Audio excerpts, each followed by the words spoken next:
নমস্কার বন্ধুরা, আপনারা সবাই দেখছেন সরকারি সংবাদ ইউটিউব চ্যানেল। বন্ধুরা, যদি আপনাদের বাড়িতে একটি জব কার্ড থেকে থাকে তাহলে কিন্তু আপনাদের ব্যাংক অ্যাকাউন্টে এবার সরাসরি 10,800 টাকা ঢুকে যাবে। তবে এটা কিন্তু শুধু আপনার না, আপনার বাড়িতে যে কয়টি জব কার্ড থাকুক না কেন বা যাদেরই থাকুক না কেন তাদের প্রত্যেকেরই অ্যাকাউন্টে কিন্তু এই 10,800 টাকা ঢুকে যাবে।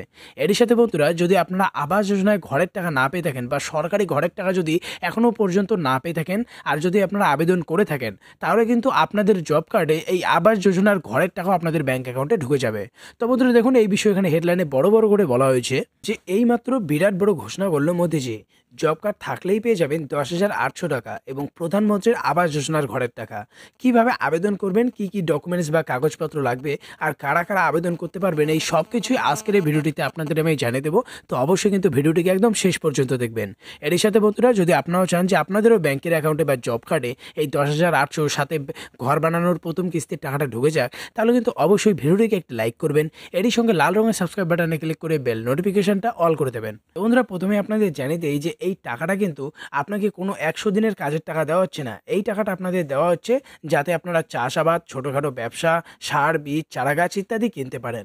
তো এবারে কথা হচ্ছে, এটাতে আবেদন করার জন্য আপনার কি কি কাগজপত্র বা ডকুমেন্টস লাগবে। দেখুন, বলা হয়েছে এটার জন্য অবশ্যই আপনার কাছে একটা জব কার্ড থাকতে হবে আর অবশ্যই 2021 সালের নতুন জব কার্ডের লিস্টে আপনার নাম থাকতে হবে, তবে কিন্তু এই টাকাটা আপনি পাবেন। এর সঙ্গে দেখুন, বলা হয়েছে যদি আপনার নাম না থাকে তাহলে কিন্তু আপনারা এই সুবিধাটা পাবেন না। এছাড়াও যদি আপনার জব কার্ডটা যদি নিষ্ক্রিয় অবস্থায় থাকে, যদি চালু না থাকে, তাহলে আপনি এই সুবিধাটা পাবেন না।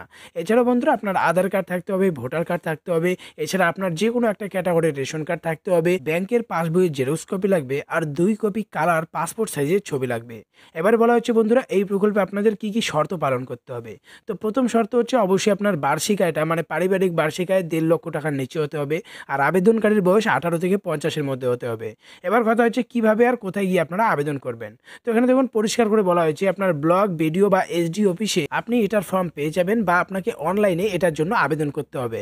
আবেদন করার পর আবেদনপত্রটা একবার ভেরিফাই হলে আপনি পরের মাসে এই 10,800 টাকা পেয়ে যাবেন। এরই সাথে বন্ধুরা, যদি আপনারা আবাস যোজনায় আবেদন করে থাকেন আর নতুন লিস্টে যদি আপনার নাম থাকে, তাহলে কিন্তু 1,20,000 টাকার যে ঘরটা পাবেন সেটার প্রথম কিস্তির টাকাও আপনাদের ব্যাংকে দেওয়া হবে।